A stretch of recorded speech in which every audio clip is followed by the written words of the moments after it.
በአማራ ክልል እየተካሄደ ያለው ጦርነት አሁንም የቀጠለ ሲሆን ይህ ውጊያ በሰራዊቱ ኪሳራ በፋኖ ድል ታጅቦም ቀጥሏል። በምዕራብ ጎጃምና በወሎ ግንባሮች በአገዛዙ ጥምር ጦር ላይ በተሰነዘረም የተቀናጀና ብርቱ የሽምቅ ማጥቃት የአገዛዙ ሰራዊት ከፍተኛ ኪሳራ እንደደረሰበትና በርካታ አካባቢዎችም በአርበኞች ቁጥጥር ስር መግባታቸውም ተገልጿል።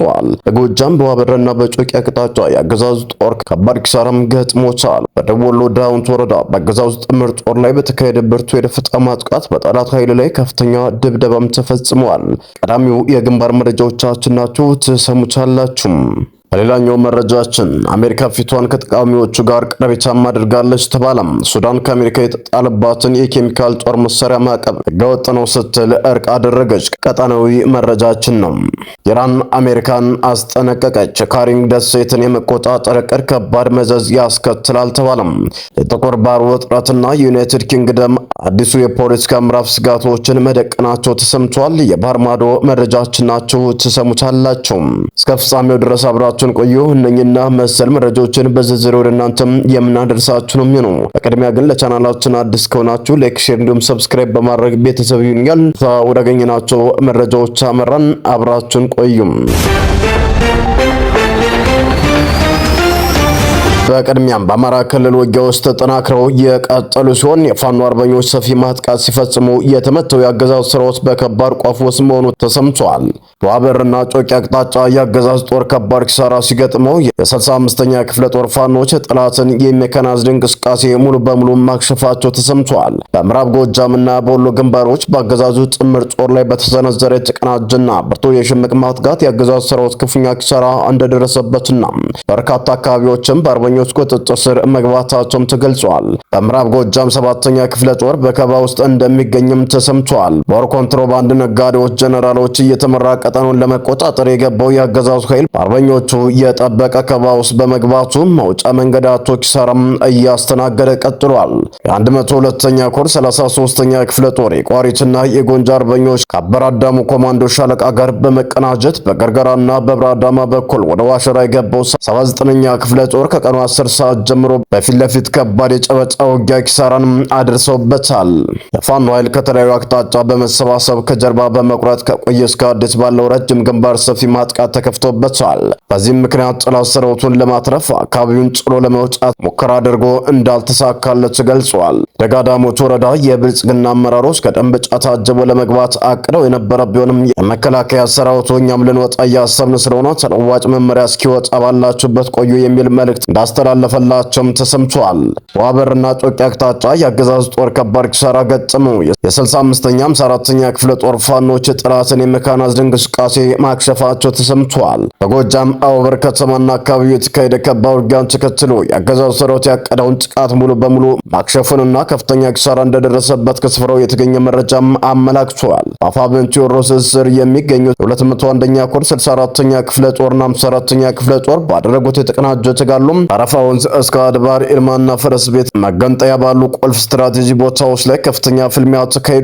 ከጎን ተነስተው ስትራቴጂካዊና ደጋማዋን የጮቄ ተራራን ክፍለ ጦር የሆነችውን ዋበር ከተማን ለመያዝ የተንቀሳቀሱት የአገዛዝ ኃይሎች ስልታዊ በሆነ መንገድ በመመከት ከተማዋን ለአገዛዝ ጦር ሳያስደፍሩ እንድትቀርም ተደርጓል። የአብይ አህመድ አገዛዝ ከፍተኛ ጀነራሎችን ሌተናል ጀነራል መሐመድ ተሰማም፣ ብርጋዴር ጀነራል አዲሱ መሐመድ፣ ብርጋዴር ጀነራል ምላኩ ገላንና ብርጋዴር ጀነራል ሶፊያን አህመድን በመደብደብ በርካታ ከባድ መሳሪያዎችን ያስከተለ መከናይዝድ ጦር ቢያሰልፍም የፋኖ ተጋዮች በወሰዱት አጸፋዊ እርምጃ ኪሳራዎችን ደርሰውበታል። የአገዛዝ ጦር ይጠቀምበት የነበረው ዙ-23 የቡድን መሳሪያ በወገን ዲሽቃና ሹተር አልሞ ተኳሾች እርምጃ ተወስዶበት ሙሉ በሙሉ ከአገልግሎት ውጭም ተደርጓል። መርፎችን፣ ቢኤምና ሞርተር ድሽቃዎችን፣ ብሬኖችንና ስናይፐሮችን በመጣጠቅ የቀረበው የሜካናይዝድ ጦር ቀስሙን በመስበር ባለበት ቦታ እንዲገታም ተገዷል። የጮቄ ደጋማ ቦታዎችን በመቆጣጠር ረገድ የታቀደው ዕቅድ ሙሉ በሙሉ የቁም ቅዠት ሆኖ ቀርቷል ሲሉም የፋኖ ወታደራዊ ምንጮችም አስታውቀዋል። በሌላ በኩል በደቡብ ወሎ ዳውንት ወረዳ ጉዲ በተባለ አካባቢ በአገዛዙ ጥምር ጦር ላይ በተካሄደ ብርቱ የደፈጣ ጥቃት በጠላት ኃይል ላይ ከፍተኛ ድብደባም ተፈጽሟል። በተጠናው የሽምቅ እርምጃ በርካታ የአገዛዙ ሰራዊት አባላት የተደመሰሱ ሲሆን ወሳኝ ወታደራዊ ስፍራና ልዩ ልዩ የጦር መሳሪያዎች በፋኖ አርበኞች ቁጥጥር ስር ውለዋል። የቆሰሉ ወታደሮች ብዛትና የጉዳታቸው ብዛት በአካባቢው ከሚገኙ ጤና ጣቢያዎች በላይ በመሆኑ ወደ ኮምቦልቻ ከተማ የሚገኘው የሰሜን ምስራቅ እዝ ደረጃ 3 ሆስፒታል ስለመጫናቸውም ተጠቁሟል። ይህ ኦፕሬሽን የአገዛዙን ወታደራዊ መዋቅር ክፉኛ በማፍረክረክ በፋኖ አርበኞች በኩል እድልን አላብሷል ተብሏል። ከሰሞኑ በደጋዳሞትና በጎጃም የተለያዩ አቅጣጫዎች የተካሄደ ስላለው ውጊያ የፋኖ አርበኞች ምላሽ ሰጥም። የአማራ ፋኖ ብሔራዊ ንቅናቄ የቴዎድሮስ ዕዝ ምክትል የህዝብ ግንኙነት ኃላፊ አርበኛ እስቲበላ አለሙ በደጋዳሞችና በሌሎች የጎጃም ቀጠናዎች አገዛዙ ከፍተው ከተባለው ሰፊ ጥቃትና ስለተመከተው የመልስ ጥቃት ዝርዝር መረጃም ሰጥቷል። አርበኛው ገለጻ ከሆነ የአገዛዙ ጦር ከ3 ጀነራሎችና ከ7 ኮሎኔሎች በላይ በመመራት ከፍተኛ ሜካናይዝድ ኃይልና መድፎች ዙ 23ን ጨምረው በማሰለፍ በደጋዳሞች አዴት ደመጫ ቋሪት ፍኖተ ሰላም በኩል ሰፊ እንቅስቃሴም አድርጓል ብለዋል። የአገዛዙ ጦር በክረምቱ ወቅት የፋኖን ኃይል ለማዳከም ከተሞችን ለመቆጣጠርና ለሌላ ሰፊ ጦርነት ዝግጅት ለማድረግ ያለመ እንደሆነም ተገልጿል። አገዛዙ በቋሪት ደጋዳሞች፣ በረቡዕ ገበያ፣ በሞጫ፣ በደንበጫና በደብረ ማርቆስ ዙሪያ መድፎችን በማጥመድ ሰፊ ጥቃት ሲፈጽም እንደነበረም ተመላክቷል። አርበኛ እስቲበላ አለሙ እንደገለጸው የፋኖ አበጋዞችና የወታደር መሪዎች በታቀደ መልኩ አገዛዙን ወደ ሞት ቀጠና በማስገባት ከፍተኛ ጉዳትም አድርሰውበታል። ፋኖ የሽምቅ ውጊያ ስልትን በመጠቀም አስፈላጊ ሲሆን ቦታዎችን የመልቀቅና በሌላ በኩል ተመልሶ የማጥቃት ስልትን እንደተከተለም ገልጿል። በደጋዳሞችና በሌሎች አቅጣጫዎች በተደረጉ ውጊያዎችም በአገዛዙ ጦር ላይ ከፍተኛ የሰውና የመሳሪያ ኪሳራ የደረሰ ሲሆን የቡድን መሳሪያዎች፣ ብሬኖችን፣ ስናይፐሮችን፣ ጠመንጃዎችን መማረካቸውን አርበኛውም አስረድቷል። የፋኖ ኃይሎች በኮር ከተማ በነጋሰኝንና በደብረ ማርቆስ ዙሪያ በሚገኙ ቀጠናዎች ላይ የመልሶ ማጥቃት በማድረግ ቦታዎችን መልሰው መቆጣጠራቸውና ጠላትን ማሳደዳቸውንም አውስተዋል። በአንጻሩ በፋኖ በኩል የተማረከ ወይም የወደቀ አባል እንደሌልና ሰራዊቱ ሙሉ በሙሉ በዝግጁነት ላይ እንደሚገኝም ተናግረዋል። አርበኛው አክሎም በአዲስ አበባ እየተካሄደ ባለው የምክክር ኮሚሽን መድረክ ላይ ያላቸውን እምነት ማጣት የገለጸም ሲሆን በአንድ በኩል ሰላምን እየሰበኩ ነው በማለት ለዓለም አቀፍ ማህበረሰብ ለማሳየት ሲሞክር፣ በሌላ በኩል ደግሞ በህዝቡ ላይ መድፍና ታንክ እየተተኮሰ ይገኛል ብለዋል። በከባድ መሳሪያ ተኩስ ምክንያት የመነኮሳትና የተማሪዎች ህይወት ማለፉንና የመኖሪያ ቤቶች መውደማቸውን ገልጸዋል። ሂደቱ እውነተኛ የሀሳብ ልዩነት ያላቸው ወገኖች ያላካተተና አገዛዙ በራሱ ፓርቲና ደጋፊዎች መካከል የሚደረገው ድራማ እንደሆነም አስምረውበታል። በአሁኑ ወቅት በጎጃም የተለያዩ ቀጠናዎች ውጊያዎች እንደቀጠሉ ሲሆን የፋኖ ህዝባዊ ትግል ተጠናክሮ እንደሚቀጥልና የአካባቢውን ህዝብ ለማስጠበቅና የጠላትን ኃይል ለማዳከም የመልሶ ጥቃቱ ተፋፍሞ እንደሚቀጥልም አርበኛ እስቲበላ አለሙም አረጋግጧል። ይህ በእንዲህ እንዳለ ወደ ባህር ማዶ ወዳገኘናቸው መረጃዎች ስናምራ አሜሪካ ፊቷን ከተቃዋሚዎቿ ጋር ቀለበቻ አድርጋለች ተባለም። ሱዳን ከአሜሪካ የተጣለባትን የኬሚካል ጦር መሳሪያ ማዕቀብ ህገወጥ ስትል ወድቅም አደረገች።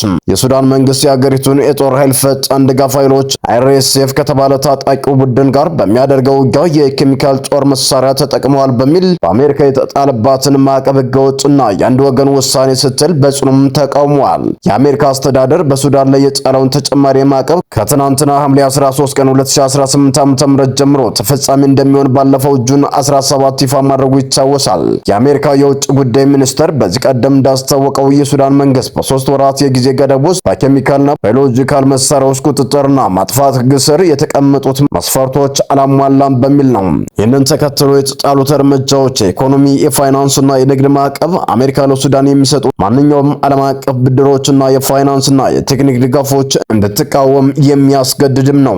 በሰብአዊ እርዳታ መሰረታዊ የምግብና አስቸኳይ ሰብአዊ እርዳታ አቅርቦቶች ከማዕቀቡ ውጭ ተደርገዋል።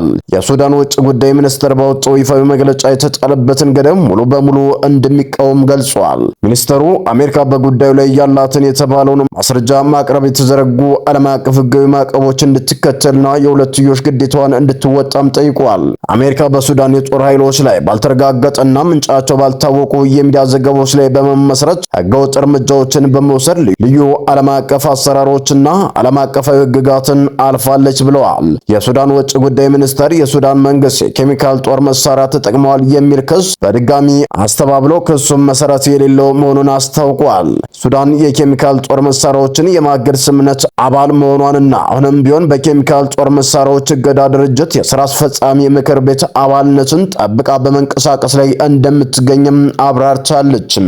ሆኖም አሜሪካ አሳማኝ ማስረጃ ማቅረብ እንዳልቻለችና በስምምነቱ ላይ የተቀመጡትን የቴክኒክ ሂደቶች ወደ ጎን እንዳለች ሚኒስተሩ አክሎም ገልጿል። የሱዳን ውጭ ጉዳይ ሚኒስተር በመጨረሻ እንዳመለከተው ማዕቀቡ የኬሚካል ጦር መሳሪያዎችን ከመግታት አንጻር የመጣ ሳይሆን ሙሉ በሙሉ ፖለቲካዊ ገቢ ያለው እርምጃ እንደሆነም ገልጿል።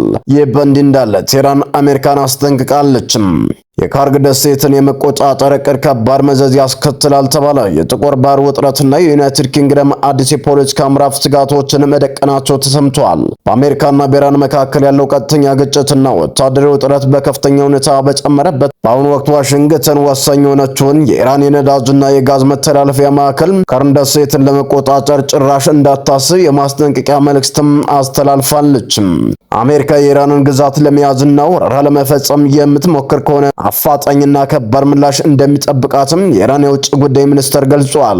ከኢራን የባህር ዳርቻ በ5 ኪሎ ሜትር ርቀት ላይ የምትገኘው የካርግ ደሴት የሀገሪቱ የነዳጅ ዘይት ኤክስፖርት ዋነኛ ማዕከልና ኢኮኖሚው አከርካሪ ነው ተብሏል። ከዚህ ቀደም የሀገሪቱ የነዳጅ ምርት በእጃቸው እንደሚያስገቡ በተደጋጋሚ ሲናገሩ የነበሩት የአሜሪካው ፕሬዝዳንት ዶናልድ ትራምፕ ግጭቱ በተባሰበት ወቅት ደሴቷን የመቆጣጠር ዕቅድ እንዳላቸው ገልጸው ነበር። ይሁን እንጂ የኢራን የውጭ ጉዳይ ሚኒስትር ቃል አቀባይ እስማኤል ባጋይ በሰጡት ጋዜጣዊ መግለጫ እንዲህ ያለው ጀብደኝነት ከባድ መዘዝ ያስከትላል ሲሉ አሜሪካን አስጠንቅቀዋል። አሜሪካ እግረኛ ጦርና አሰማርታ ወረራ የምትፈጽም ከሆነ የኢራን ወታደራዊ መሪዎች አቀባበል ሊያደርጉላቸው ደቂቃዎችን እየቆጠሩ ነው በማለት ሀገራቸውን ለመከላከል ሙሉ ዝግጅት ማድረጋቸውን ገልጸዋል። አሜሪካ በኢራን ላይ የምትፈጽመውን ጥቃት በቀጠለበትና ኢራን በበኩሏ በአጎራባች ሀገሮች በሚገኙ የአሜሪካ ጦር ሰፈሮች ላይ ያጸፋ እርምጃ እየወሰደች ባለችበት በአሁኑ ወቅትም አሜሪካ የኢራን መሬት ለመያዝ የምታደርገው ማንኛውም እንቅስቃሴ ሙሉ ቀጠናውን ወደ ተባሰ ጦርነት ያመራዋል የሚል ስጋትን ፈጥሯል። ሰላም ጤና ይስጥልን። የተወደዳችሁና የተከበራችሁ የሚዲያችን ቤተሰቦች ለሰዓቱ የነበሩን መረጃዎች እነዚህን ይመስሉ ነበር። በሌላ መረጃዎች እስከምንገናኝ በያላችሁበት ሰላም ቆዩልን።